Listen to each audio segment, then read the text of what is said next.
मेरे प्यारे प्यारे बच्चों, यदि आप क्लास 12 का स्टूडेंट हैं और आपका भी पेपर ज्योग्राफी है, आपका भी सब्जेक्ट भूगोल है।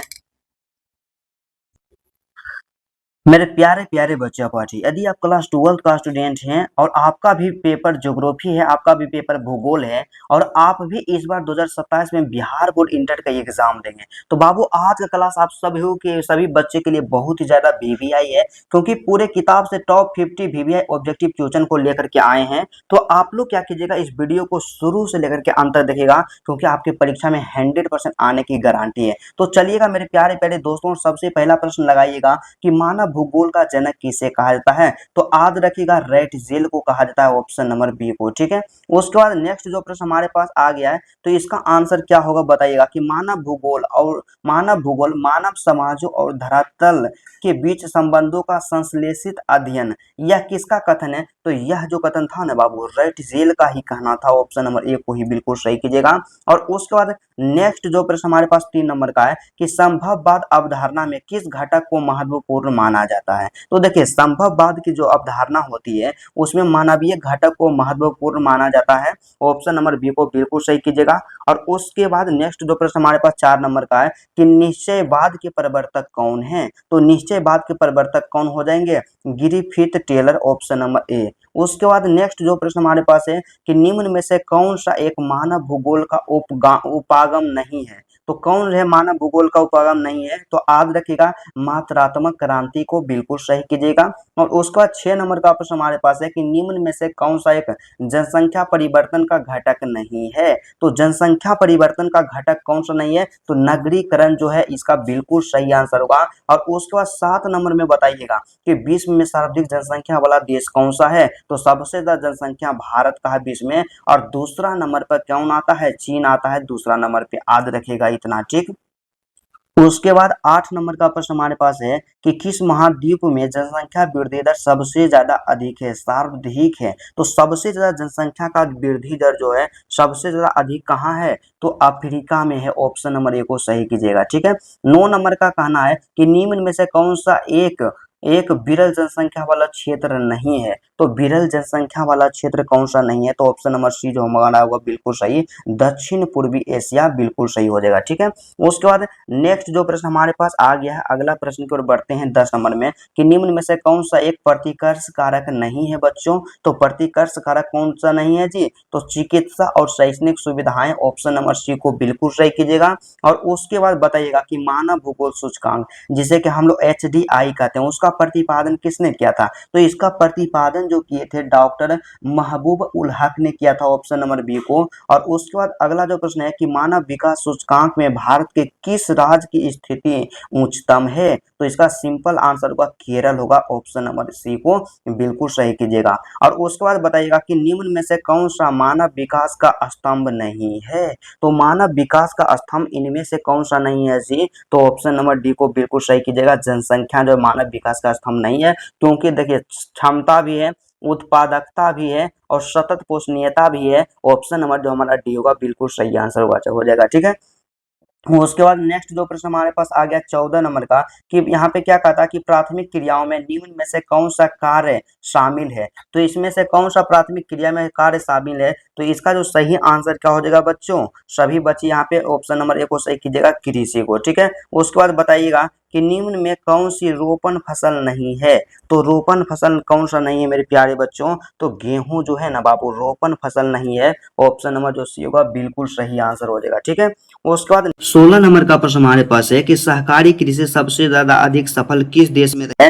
तो याद रखिएगा डेनमार्क में, ऑप्शन नंबर बी को बिल्कुल सही कीजिएगा। उसके बाद 17 नंबर में कि विस्तृत वाणिज्य अनाज कृषि में मुख्य फसल कौन सी है। तो मुख्य फसल कौन सी होती है, तो गेहूं होती है, ऑप्शन नंबर ए को बी को बिल्कुल सही कीजिएगा। और उसके बाद नेक्स्ट जो प्रश्न हमारे पास आ गया है, इसका आंसर बताइएगा कि निम्नलिखित में से कौन सी एक द्वितीयक क्रिया है। तो द्वितीयक क्रिया कौन सी है मेरे प्यारे बच्चों, याद रखिएगा, टोकरी बुनना है। और उसके बाद 19 नंबर का प्रश्न है कि कुछ सुवांग उद्योग किस प्रकार के उद्योग का उदाहरण है? तो किस प्रकार के उद्योग का उदाहरण है? तो सभी बच्चे इसका सही आंसर क्या कीजिएगा, ऑप्शन नंबर बी को स्वच्छंद उद्योग है। और उसके बाद 20 नंबर का प्रश्न हमारे पास है, और जितने भी बच्चे वीडियो को देख रहे हैं आप लोग शुरू से लेकर के अंत तक वीडियो को देखिएगा, आपकी बार एग्जाम में आपको बेहतर करने से कोई नहीं रोकेगा। और बताइएगा कि चॉकलेट में कौन सा पदार्थ प्रयुक्त होता है? तो कोको प्रयुक्त होता है, ऑप्शन नंबर बी को सही कीजिएगा। और 21 नंबर में बताइएगा कि निम्नलिखित में से कौन सा तृतीयक क्रियाकलाप है?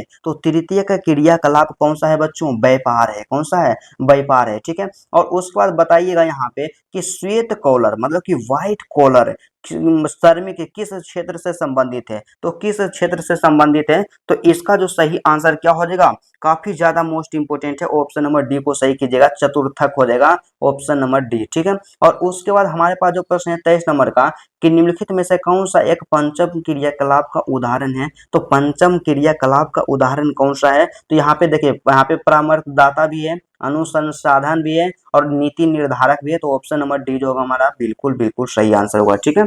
उसके बाद चलिएगा, आप पेशेंस रखिएगा और थोड़ा सा पूरा क्वेश्चन का सॉल्यूशन करके जाइएगा।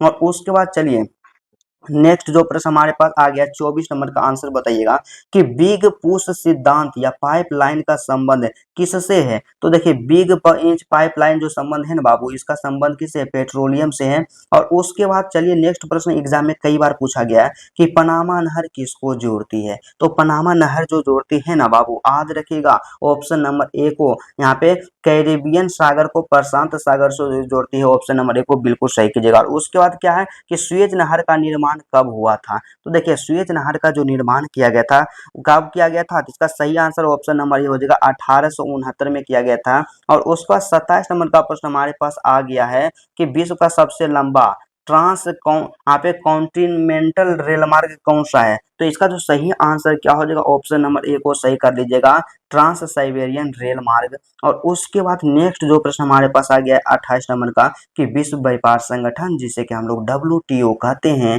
का मुख्यालय कहाँ स्थित है? तो विश्व व्यापार संगठन का जो मुख्यालय स्थित है सभी बच्चे जानते हैं जिनेवा में है। कहाँ पे? ऑप्शन नंबर बी को बिल्कुल आप लगाइएगा।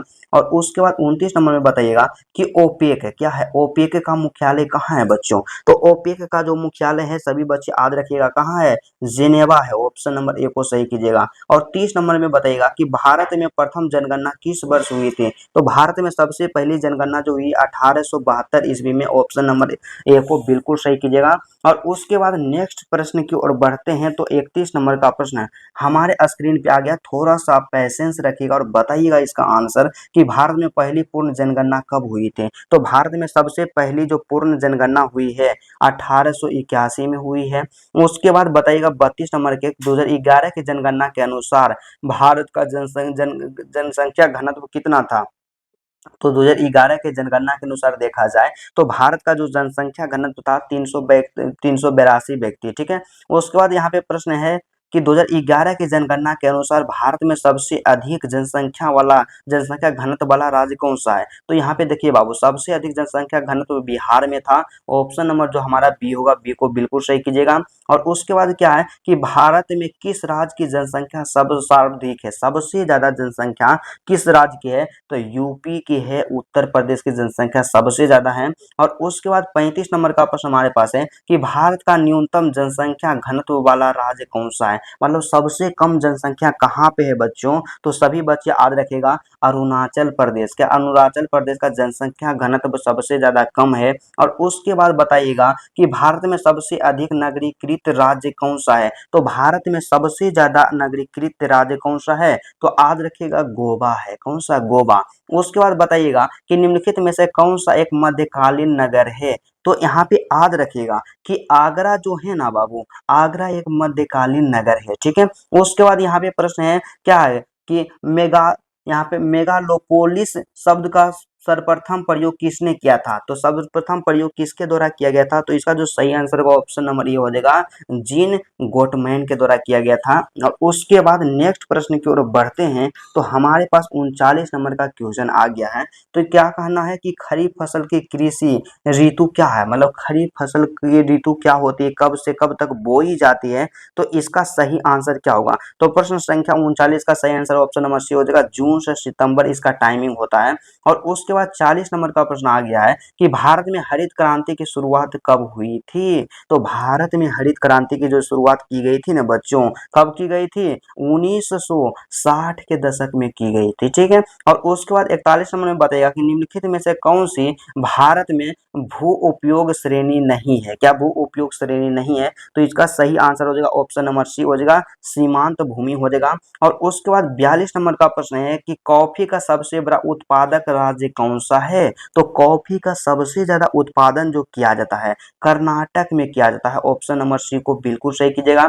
और आप बताइएगा यहाँ पे नेक्स्ट जो प्रश्न हमारे पास आ गया 43 नंबर का कि भारत में चावल का सबसे बड़ा उत्पादक राज्य कौन सा है। तो सबसे ज्यादा चावल का जो उत्पादन होता है कहाँ पे होता है? तो कहाँ पे होता है बच्चों? आप लोग सिंपल सिंपल क्वेश्चन का आंसर देते रहिएगा। तो इसका सही आंसर होगा पश्चिम बंगाल। और आप नहीं सुने हैं कि पश्चिम बंगाल को क्या कहा जाता है? चावल का कटोरा कहा जाता है, ठीक है। उसके बाद बताइएगा कि भारत में जल संसाधनों का सबसे अधिक उपयोग किस क्षेत्र में होता है। तो जल संसाधन का सबसे ज्यादा उपयोग जो होता है कृषि के क्षेत्र में होता है। और उसके बाद बताइएगा कि हीराकुंड बांध किस नदी पर स्थित है। तो हीराकुंड जो है ना बाबू महानदी पे है। किस नदी पे है? महानदी पे है, ठीक है। उसके बाद 46 नंबर का प्रश्न हमारे पास आ गया है कि नागार्जुन सागर परियोजना किस नदी पर अवस्थित है। तो नागार्जुन सागर परियोजना जो अवस्थित है कृष्णा नदी पे अवस्थित है। किस नदी पे? कृष्णा नदी पे। हमारे पास आ गया है 47 नंबर का।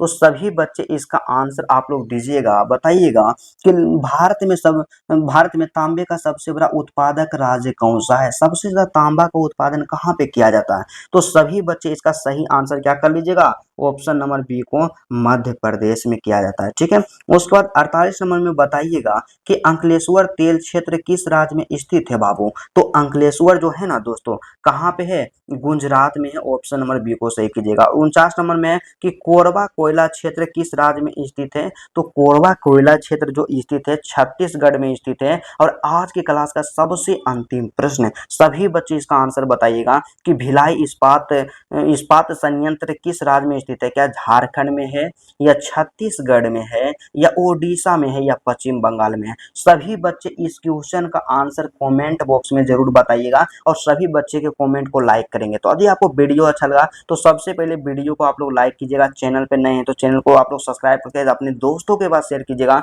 और प्यारा प्यारा कमेंट कीजिएगा कि आज का क्लास कैसा लगा। और सबसे ज्यादा जरूरी कि आपका बाबू सबसे ज्यादा कमजोर विषय कौन सा है, क्या है आपका सबसे ज्यादा कमजोर विषय कौन सा है, जरूर कमेंट कीजिएगा, उसी का क्लास करवाएंगे। तो चलिए आज की क्लास को यहीं पे रहने देते हैं, फिर आपसे मिलते हैं नेक्स्ट वीडियो में और नेक्स्ट टॉपिक के साथ। तब तक के लिए जय हिंद।